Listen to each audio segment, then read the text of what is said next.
Tell the children the truth. Tell the children the truth. Come on now. Tell the children the truth. Tell the children the truth. Tell the children the truth. Tell the children the truth. Come on now. Tell the children the truth. Tell the children the truth. Good morning, everybody. The refrain from Bob Marley's song, Babylon System, Tell the Children the Truth, is the title for my sermon, if you will, this morning. And what birthed this?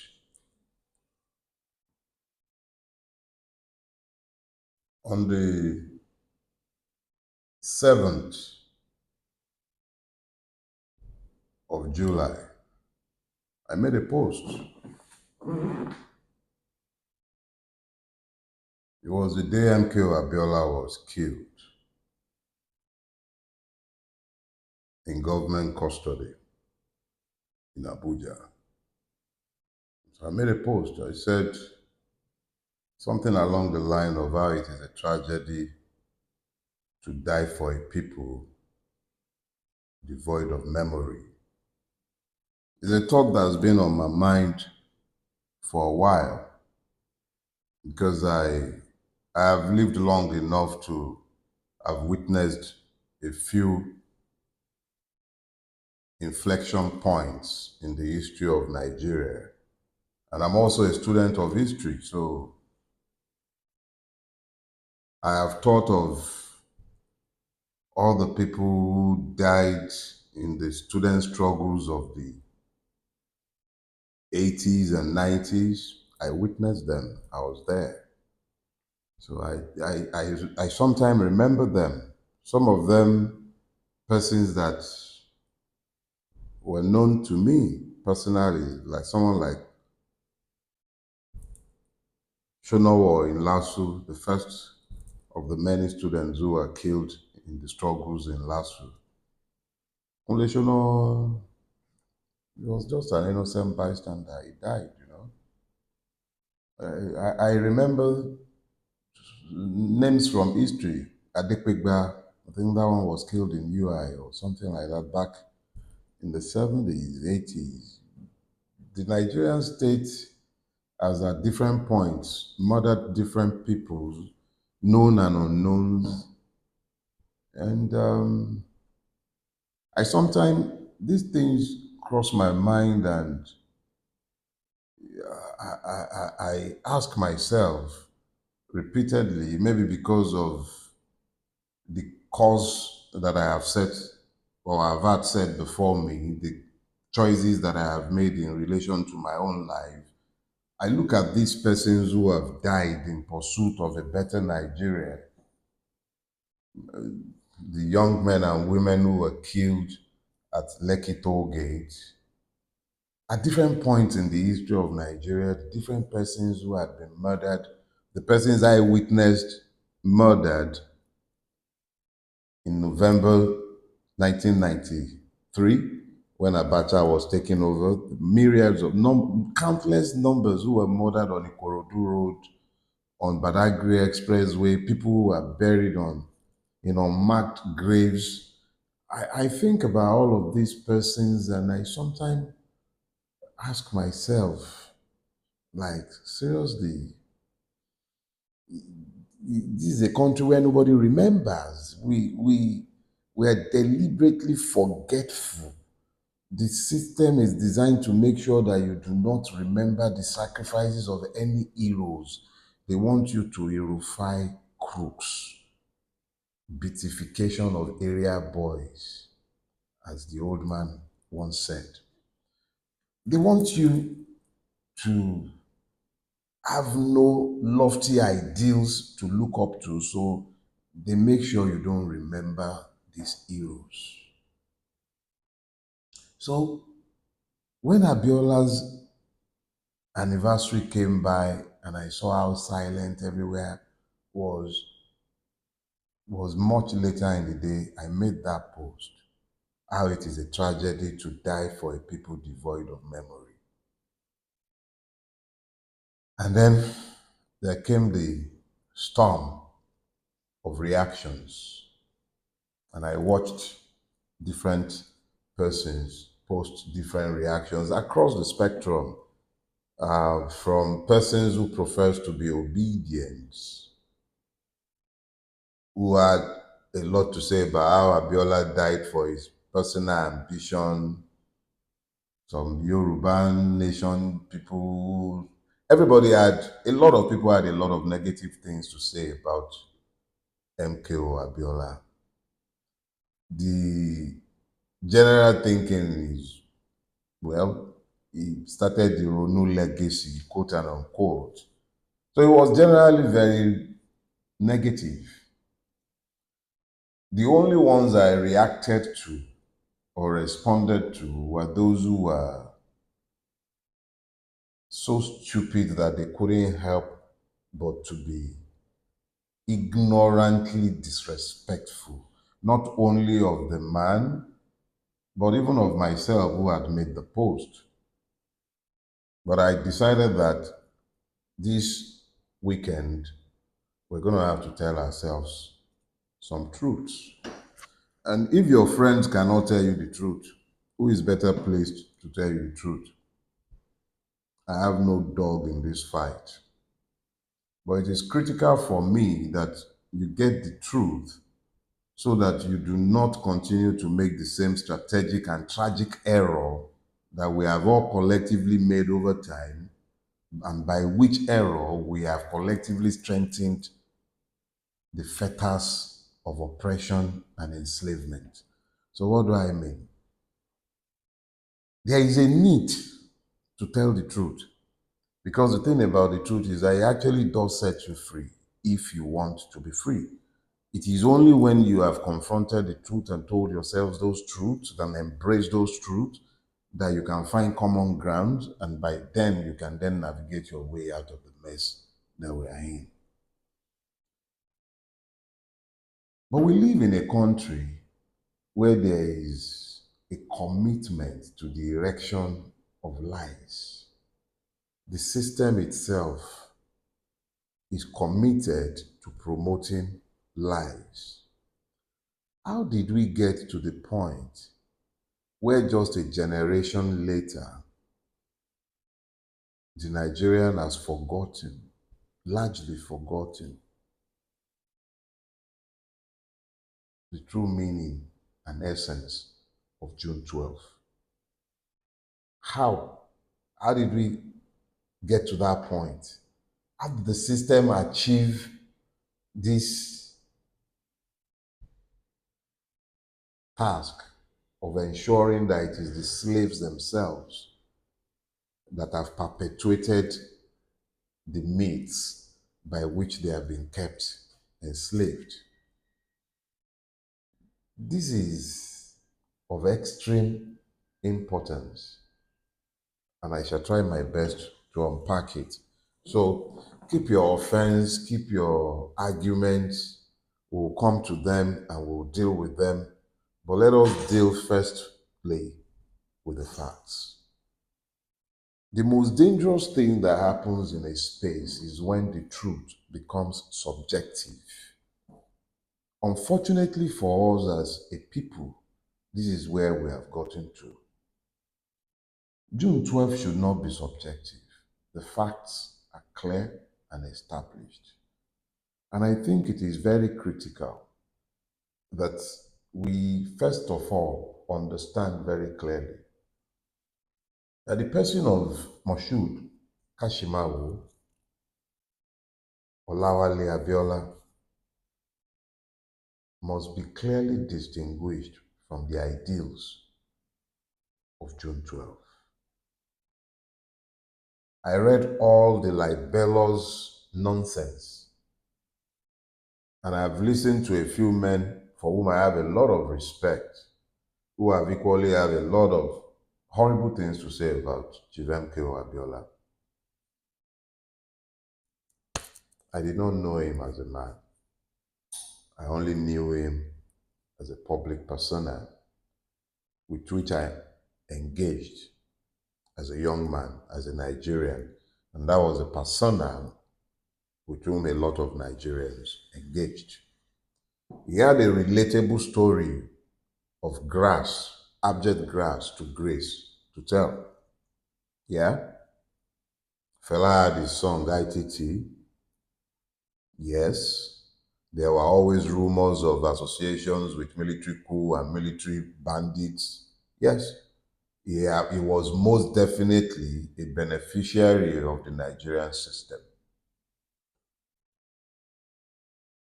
That is what it was. But the Nigerian people knew this. They were well aware of this. They knew Chivemke Abiola, what's and all.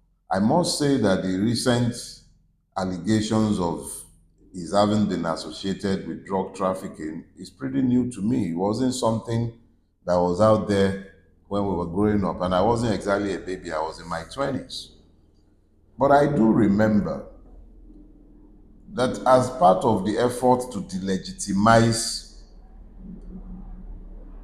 his victory and the mandate of the people expressed in their sovereign will at the ballot on the June 12th, on the 12th of June 1993, the military, employing the genius of Comrade Uche Chukwumerije, brought up a whole lot of stuffs.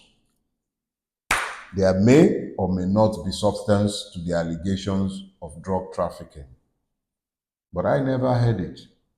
It wasn't even whispered. It certainly was not an issue in the election of June 12, 1993. Nigerians across the length and breadth of Nigeria, across the length and breadth, using what was known as Option A4, which 1,000 Mahmoud Yakubu could not have influenced. IREF did not malfunction. We all saw it in broad daylight. The Nigerian people, from the rainforests of the south to the beginning of the Saharas in Borno to Kano, Tofa's home state, Moshood, Kashimawo, Olawale Abiola got the mandate of the Nigerian people. He won in the land of the Igbos. He won in the South-South. He won in the Southwest. He won across the length and breadth of Nigeria. Maybe he was a drug kingpin, maybe. Maybe he sponsored coups, maybe. It didn't matter to the Nigerian people. What's and all, they voted for him. They expressed their sovereign will. The people who thwarted our sovereign will, I voted on that day. The people who thwarted our sovereign will in justification of the evil they have done, they put out a whole lot of lies, but at least stuff that did not matter when they were clearing him to run for the presidency, which he won. He won. All these allegations did not matter. The people expressed their sovereign will, but the sovereign will of the people was treated with contempt by military bandits, the same crooks who gave you what you are calling a constitution today. They employed Uche Chukwumerije. He was yesterday's Lai Mohammed. Uche Chukwumerije was yesterday's, what was that? I think that is busy lying in Aso Rock these days. Uche Chukwumerije was Bayo Ononuga yesterday. He was the one who drafted and created narratives on behalf of Abacha and the military junta. It was necessary to demonize Abiola in order to delegitimize his mandate. You know what else Uchechukwu Merije did? He ethnicized the whole thing. It became a Yoruba mandate instead of the pan-Nigerian mandate that it was. Without dividing you as a collective, it wasn't possible to devalue the mandate that you gave. So without realizing it, the Nigerian people fell for the trick of ethnicization of June 12th.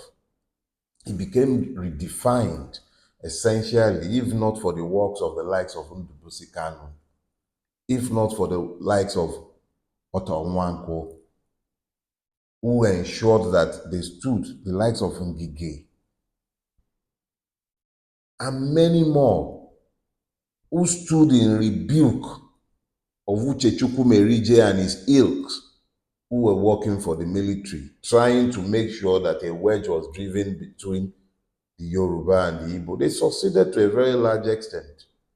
Part of the work they did is what the system is still harvesting today, which made some of you, in a self-abnegatory manner, ignore the fact that regardless of whatever reservations you might have, whether that is genuine or received, about the person of Moshood Kashimawo, Olawale Abiola, he had the mandate of the people. Those who revoked his mandate did not do so because he had done something that any one of them is not doing, or something that they are not beneficiaries of. And that is why even after Abacha had died, even after they had killed Abiola and made Obasanjo president, Obasanjo ensured that the memories of Abiola was never preserved. Naming Unilag as Moshood Abiola University, if it was done when Obasanjo became the president, Unilag students would have celebrated the renaming. But they did a good job of eroding his memory. Lies were erected on his memory. Tinubu, more than anybody else, profited off the back of the memory of Moshood Kashimawo Olawale Abiola. But even he is actually a taint on the legacy of Abiola because he has misappropriated that legacy and built his corrupt legacy on top of that legacy. So when you sit down today and you are hearing people disparaging the memory of Moshood Abiola, delegitimizing their own citizenship and sovereignty by doing the work of those who had worked to annul the election, I voted in that election. In the history of Nigeria, that is the most transparent election that has ever been held. And it was probably the first time the people spoke as one. But it was also probably the first time where the Nigerian ruling class, in recognition of its own dangers, because if the people's will had prevailed, we would have had a succession of governments brought to power by the will of the people. If you know exactly how close 2023 is to 1993, you would be shocked at exactly how silly you are being by your work at delegitimizing the victory of Abiola. Like I said, I did not know the man as a person. But Moshood Kashimawo Olawale Abiola did not have any monies forfeited to any drug agency anywhere in the world. He was not indicted by any court anywhere in the world. He held no government position. Yes, he took advantage of the system, like each and every one of us, including you, even if you're a carpenter. That is the system we have all built. But it sparked hope. Yes, it sparked our imagination. It made us believe that a better Nigeria was possible. And let me tell you something, comrade who is busy waiting for a saint to come around to come and do it. No saint is coming from anywhere. Whoever is going to save us will be one of us. There is no revolution anywhere in the world where it is the victims that have led. It has always been members of the oppressive class that have emerged and been supported by the victims to gain utopia. Anywhere it has ever happened that a revolution has succeeded, there is always, or there are always members of the oppressive class. So maybe Abiola is all those things that they are saying that he was. It's possible. I don't know. But what's and all, we voted him. We embraced him. Yeah, we voted him. We embraced him. And that's the difference between Abiola and the person who is currently occupying Aso Rock. We didn't vote him.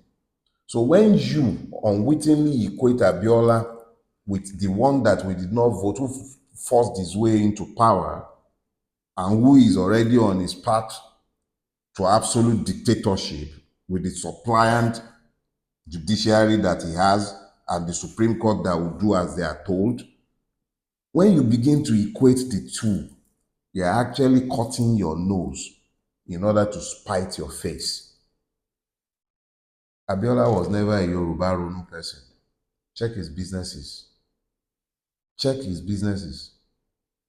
Abiola had people from all across Nigeria. He had no discrimination. Just as he didn't discriminate in his bed, he didn't discriminate in his loving. He loved each and every one. He was no saint. But we were not voting for a saint. We were voting for someone who would take us from where we are. In fact, the mess wasn't as bad as this one 31 years ago. He sparked our imagination and made us believe that it was possible. Just as we believed that Obi could take us there, not necessarily because he's a saint or because he's some Messiah, but it sparked our popular imagination and we believed. But the system felt threatened by the fact that we were able to express our sovereignty. And in his feeling threatened, it expressed its veto power. And then they began to couch it in the terms of ethnicity. It was Fulanis doing it. Is it Fulani that is out there today? The people who are yesterday's victims are today's terrorists. That is what has happened.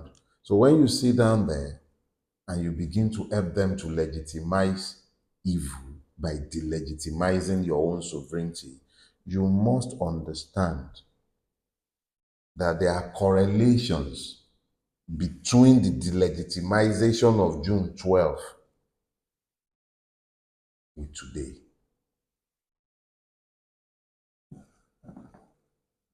Moshood Abiola in 1993, Peter Obi in 2023. It's not about persons. It's about the expression of the sovereign will of the people. And it is about the intervention of the system to thwart that sovereign will. You get it? It's not about persons. Whatever you want to say Abiola was, I'm not going to defend him because I didn't know him. But I do know what I know. And I know as a fact that each and every one of these allegations were not factors at the time. And the factor remains the fact that the people voted, expressed their will. And Abiola could have ended it at any point if he was willing to trade it for money. He did not. He elected to stand by the will of the people. That's the only reason he's dead today. It was out of respect for your will. Let me share a story with you and I'll get out of your face. And these are stories that I've heard from each and every one of the survivors of NSAS at Lekki Tollgate that I spoke with. Consistent in their narratives, and I spoke with them at different times, and I believe Ozo Lokoli of Arise TV, he still has, even I have it anyway. We have interviews conducted with each and every one of the survivors. And there is a common thread that I heard from all of them, both the injured and those who were merely traumatized. And what I heard was that some people amongst the victims, they got up in spite of the shooting that was going on. They got up. They actually stood up in defiance of the police, of the soldiers who were shooting. So they knew they were going to die, but they got up. So every time you denigrate their sacrifice by doubting that the evil state actually killed them, in spite of the overwhelming evidence, now you have the ECOWAS court confirming it again. In spite of the evidence that you have deliberately ignored to wrap your brains around, when you look at a person like Abiola, who was a multi-billionaire, whether you want to say that it was drug money or money made from the Nigerian system, like there is really any Nigerian rich man who is not exploiting the system up until today, if that is the basis for you thinking it's okay to delegitimize the fact that your parents and some of you, even you, stood in the rain in fact, there was no rain on that day. It was probably the best weather Nigeria ever had on June 12, 1993. Across the length and breadth of Nigeria, clement weather, lovely weather. We stood in that sun, we voted, we were counted, option A4, they will count you right there and then. And then you are sitting down here, you're talking about how he died for himself, he died for ambition. Fools, he died for you. He died for you. He didn't have to be a perfect man. He died upholding your sovereignty. He could have cut any number of deals with the people he was defying. He could have cut any deal with them. Abacha wasn't a stranger to him. Yeah. He was a member. Abiola was a card-carrying member of the Nigerian ruining crash. Yes. But at a point, the wealthy billionaire reconnected with the people and he wanted better for them. He could have cut any number of deals. If he had capitulated at any point, they would have rewarded him handsomely. And these facts are in the public domain. So when you sit back and you knock Moshood, Olawale, Kashimawo, Abiola, know that your case is no different from the proverbial aláàrú tó ń jẹ búrẹ́dì, àwọ̀ orí ẹ̀ ló ń jẹ tí ó mọ̀. I'm not going to bother interpreting that for you, but understand very clearly that in denigrating the person and the mandate that that person received on the 12th of June, they are actually legitimizing the evil that was done by those who annulled that election. You are normalizing and applauding the evil that was done by Mahmoud Yakubu and the Nigerian judiciary last year. That's what you're doing. You don't have to like the man, but you have a duty to have fidelity to the truth.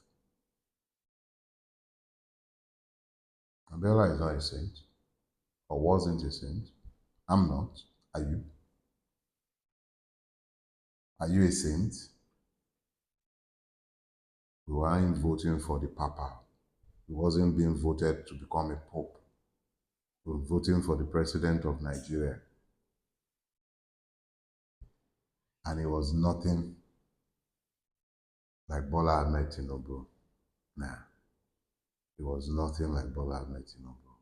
You do the man grave injustice when you equate the two. I just swung by this morning to help you understand that you must be careful not to be the one strengthening the chains of your own enslavement. The system loves it when you tell the kind of stories you're telling, but focus on the issue.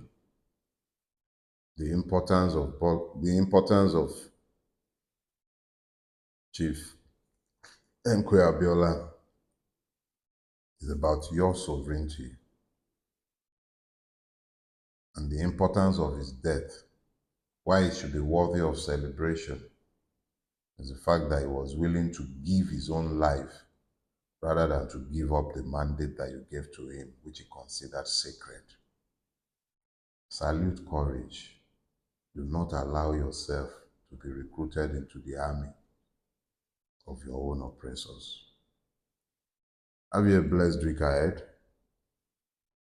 I don't know if we might be speaking to the farcical gyrations of the Supreme Court that has now thrown up this ludicrous judgment in relation to the local councils. But I'll see you next week. Have you a blessed week, and God bless you. Oh yeah, if two siblings enter a room and they come out smiling, it be because they've lied to themselves. If you're pissed off this morning, good. Go read up and stop being silly. Abiola is you, and you are Abiola. He died for you, whether you like to believe it or not. Have you a blessed week. Bye-bye.